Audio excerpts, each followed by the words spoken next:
the conference championship weekend is going to be phenomenal. Got some great matchups. You got Texas, Georgia, you got Clemson, SMU, but we already broke down the matchups themselves. Let's break down the ripple effect. Because in the 12-team college football playoff field, there's, I think, a little bit more than what meets the eye to some of these matchups. Now, the one that meets the eye pretty obviously is Clemson, SMU. Let's start with if Clemson wins the football game. Because if SMU wins, I mean, we'll talk about that. But if Clemson wins the football game, Dabo is going to cut the most electric promo in his on-field post-game interview of all time. Or at least up there on the Mount Rushmore. Because there's been so much said, from yours truly included, about Dabo not using the portal, not adapting to modern college football, having it used against him. He's playing a team now in SMU that is built through the portal. Now, SMU has built through the portal, I think, out of survival, moving to a new conference from the G5 to the ACC. They took 20 transfers. But if SMU loses to Clemson and Dabo gets his moment post-game, it'll be, how do you like me now? My way still works in this conference. He said, all you want to say about Dabo this, portal that, they don't do this, they don't do that, and then they go win the conference, Dabo Swinney will let you know. So that's the obvious part of this. And I think it also restabilizes the way that we view Clemson in a pretty massive way. Because if he can win the conference doing things his way, who's to say that he has to adjust going forward? And beat a team put together by the portal. A team in Miami who was put together by the portal in a pretty large way. They didn't even make the college football, or not the college football playoff, but the conference title game. I think there's something to that, and I think that would be massive. Now, if SMU wins, just what we said on the opposite side of that, it would in some ways, I think, be a pretty tough post-game conversation for Dabo Swinney, because all he will hear from then forward, moving into the offseason, will be, well, if Clemson used the portal, would they win that game? If Clemson used the portal, how different do things go for them this season? So there's that coin that has two sides to it, but the ripple effect from that game now that Alabama fans are watching very closely, if SMU wins that football game, it is very, very likely that Alabama will find themselves into the college football playoff. Very, very likely.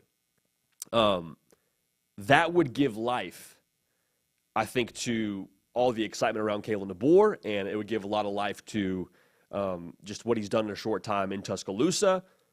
But if SMU loses that football game, if Clemson rolls out there and beats the brakes off SMU, and let's just say that Clemson, let's say it's a 34-24 game. So SMU doesn't get blown out, but they still, they look respectable. SMU finds their way as the last at-large bid. That would give a lot of life to the insecurities around Kalen DeBoer when he got hired. Because in that situation now, Alabama, sitting at 11 right now, they would get bumped out of the college football playoff. That last at-large spot, I believe, would be taken by SMU. And I spoke to the insecurities, man. When he got hired, you were excited because of his credentials, because of the record that he had as a coach all time. But I think it would kind of make you revisit some of the low points this year. The Vanderbilt loss, the Oklahoma embarrassment. If you told an Alabama fan preseason, hey, you're going to go 2-1 against Georgia, LSU, and Tennessee, you'd probably think you're making the college football playoff. You'd probably think you're playing for the conference title in Atlanta. It would sting in a very real way to miss the college football playoff, losing 3 games, your first year under a new coach. And I know that the roster got hit by the portal pretty heavily. I understand that. But still, this roster, I believe, was more than good enough to compete for the SEC and make the college football playoff. So if you miss in your first year under Kalen DeBoer, it doesn't mean that he's not going to be a success in Tuscaloosa. It doesn't. But optically, I would be very curious to see how that impacts recruiting in Tuscaloosa, because we say this a lot with Kalen DeBoer. He's operating right now from a place of power behind the Alabama logo, behind what Nick Saban built, and also what he's done as a head coach too. I don't want to discredit that. But if they lose 3 games, miss the college football playoff, the discussion will be, well, is Bama still Bama? Like, how is Bama trending here? Because they used to always make the 4-team playoff. We expanded, added 8 more teams. They added a new coach now, and they missed the play. Like, where's the future at Bama at? Now, they did well yesterday on National Signing Day. I don't want to discredit that, but I'd be curious to see where they are this time next year if they end up missing the playoff and if they lose 3 games again next year, which is a massive if, but I don't think that is irresponsible to ask that question. Now, Texas and Georgia is going to be phenomenal. Y'all, if Texas beats Georgia, I think you can make a very strong argument for Steve Sarkisian having the highest stock of any head coach in college football right now. Now, Kirby Smart is still the best coach in college football, and obviously he's got 2 national titles to show for it, But if Steve Sarkisian, in a 365-day span, beats both Nick Saban and Kirby Smart, what are you saying about Steve Sarkisian? And I think the pushback would be, well, hey, Dan Lanning is undefeated right now, and we are very, very pro Dan Lanning on this show, as you'll find out here throughout the course of this thing. But, like, Steve Sarkisian now already been to the college football playoff.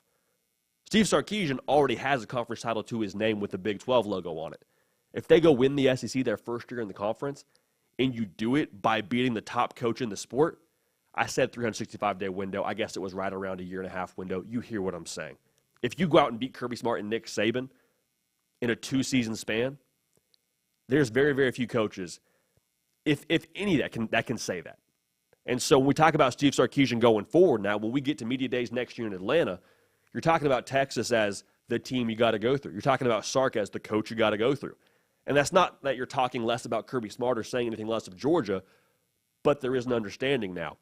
The future of the SEC may very well go through Texas, and quite frankly, it may go through this matchup. Because last time they played, Georgia and Texas, that is, we saw that Kirby Smart defense get the better of Steve Sarkisian. If they can adjust and they can find a way to beat Georgia in Atlanta, which, I mean, I'm sure Texas will travel for that game, no way around it, but I have to believe that Texas in some way will be at some slight disadvantage with it being an hour and a half from Athens, give or take. If you can find a way to win that football game the second time around, you're saying, okay, Sark got him. Sark got him. And that cat and mouse game, that back and forth between Sark's offense and Kirby's defense, that may decide the conference for a while now. There's going to be a couple of years here and there where Tennessee gets it and Alabama gets it. I'm not saying it's only those two teams, but that matchup will have a massive impact, I believe, on the future of the SEC for years to come. So if Sark gets him this time around for the conference title, his stock will be as high as anyone in college football. One more thing I'll say here. If Texas beats Georgia, I think it'll be in large part because of the traits that have made Georgia Georgia for Texas. Like Texas will be the team that we talk about Georgia being. More gritty, more resilient, more physical, met the moment, more composed, all those things. And again, I'm saying all these things before we even play the game, so take it with a grain of salt. But for Steve Sarkisian to have that caliber of team, if they do beat Georgia, and for those to be the ways they get it done, again, I think it just speaks volumes to where Sark is headed, and I think it speaks volumes to what Texas is in the SEC going forward. They are that top dog, no pun intended. If Oregon wins the Big Ten, this is where it gets really interesting between these two teams in Oregon and Penn State, because the spread is like 3.5, 2.5. It's not a wild spread. People are, I think the gap in our mind between the Oregon and Penn State logos is not nearly as wide as I think maybe that talent gap is actually. I think it's pretty close. But if Oregon wins the Big Ten, it's an arrival of sorts. And maybe it's not the national championship trophy that you're expecting to have at one point in time in Eugene. I totally get that. But if Oregon wins the Big Ten this year, it is legitimizing everything that we've said about Dan Lanning since he's had that thing trending a certain direction. Because right now the discussion is, well, Dan Lanning, yes, great recruiter. Hey, he's doing a great job. But you keep talking about potential and what they could be. Look at the trophy case. It's empty right now. There's no Pac-12 title. There's no college football playoff berth for Oregon until this season, that is. There's no national title. There's no conference championship. If you go beat Penn State in the Big Ten title, you have something you can actually put your hands around and embrace and say, okay, here's where we are. Here's something tangible. Here's where Oregon is right now, top of the Big Ten. And guess what? With the way they recruit, they're not going anywhere. So we'll make sure that's very, very clear. Now, if Penn State wins the Big Ten, this is, I think, the most interesting part of the whole conference title weekend outside of the ACC, because James Franklin, I believe, is like 3-17 against top 10 opponents. Everyone's saying James Franklin can't win the big game. He's not that guy, and Penn State's always going to be right there on the podium for the Big Ten, but they're not going to be holding the gold medal. Well, if you beat Oregon, I think we'd be well advised to look back at the last time Penn State won the Big Ten, which was when? 2016. Now, if you're talking about recruiting classes, the class that would actually impact is 2018.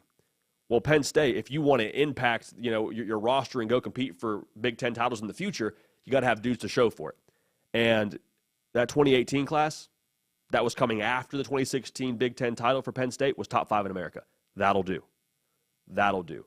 Because I think for Penn State, yes, the talent gap is a lot closer, but I watched them play against Ohio State, and I watched them start hot against Ohio State, and then to have Ohio State just pretty much do what they wanted to do the rest of that football game up front and be able to have better players on defense and be able to move the football on the ground with the dinged-up offensive line. Like, Ohio State still had better players than Penn State. That is the governor for Penn State. So for Penn State, if you can beat Oregon, again, a team that I think does still, by a margin, have better players than you, by however small you want to talk about it, that's the way you go get better players. That's the way you go stockpile the roster. That's the way that you kind of have the dam break, if you will, for what Penn State can be in the future. And you may not be living in that third place on the podium, second place on the podium for the better part of the next couple of years. Maybe makes you reevaluate your optics and how you view Penn State and James Franklin here going forward. So the ripple effect there is absolutely massive. Now, one more I want to get to. Arizona State is our pick to win the Big 12. I think they beat Iowa State. And if they get that done, speaking of promos for Dabo Swinney, Kenny Dillingham will cut a sick promo. I cannot wait. I can listen to him talk all day long. I love his energy. I love the way he's just bringing juice to a team that was picked to finish near the bottom of the Big 12, and he's got them believing, and they're playing like they believe. They got good talent. A couple of things to monitor here if Arizona State does win the Big 12. The first is it applies pressure to the rest of the conference that are hiring new coaches of the timeline to go be great. Because Arizona State, this is Kenny Dillingham's second year in Tempe. In 2 years, he's got it flipped. And oh, by the way, too, Colorado and Deion Sanders, it was his second year in Boulder. They won 9 football games. They controlled their own destiny at one point in time to go win the Big 12. So the timeline you have now to flip a roster and flip a program, especially in the Big 12, I think it definitely becomes expedited. There's no way around that. The other part of this, though, Kenny Dillingham, he talks so much about activating the Valley, speaking to getting the maximum amount of resources around the powers that be around Arizona State to kill it on the NIL front, to activate, obviously, the attention when it comes to other top recruits in the state of Arizona. Y'all, it's not crazy to say if Arizona State can put a fence around the entire state of Arizona, how good are they going to be? Because there is legitimate talent within that state.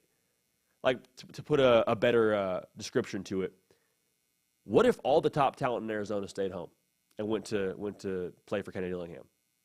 Think about it this way. Bijan Robinson, what if he went to ASU? Spencer Rattler, what if he went to ASU? I mean, you go down the line here. I mean, there's top dudes all over the place in Arizona. They got guys that can compete at a very high level. Christian Kirk a couple years ago went to A&M. What if he stays and goes to Arizona State? You continue to walk this out. There is enough talent within the radius for Arizona State to go compete at a very high level. And I think for Arizona State, too, like, they could be a power on the West Coast. They could fill some of that void that I think USC is failing to step into. Could step up in there and compete, hopefully with a power like a Oregon, what they are on the West Coast. Now, maybe you're not catching up to Oregon right now, but to even be in that same vicinity by locking down Arizona, winning the Big 12, and what we just said about Penn State, having something tangible to show for it, having that kind of exposure, being able to play in the college football playoff and having all the recruits within your state. Deuce Robinson at USC, I keep thinking of Arizona players now that come to mind that left the state. You show them that you can accomplish what you want to accomplish by staying home. Helps NIL, helps recruiting, and it would, in a very, very real sense, activate the Valley.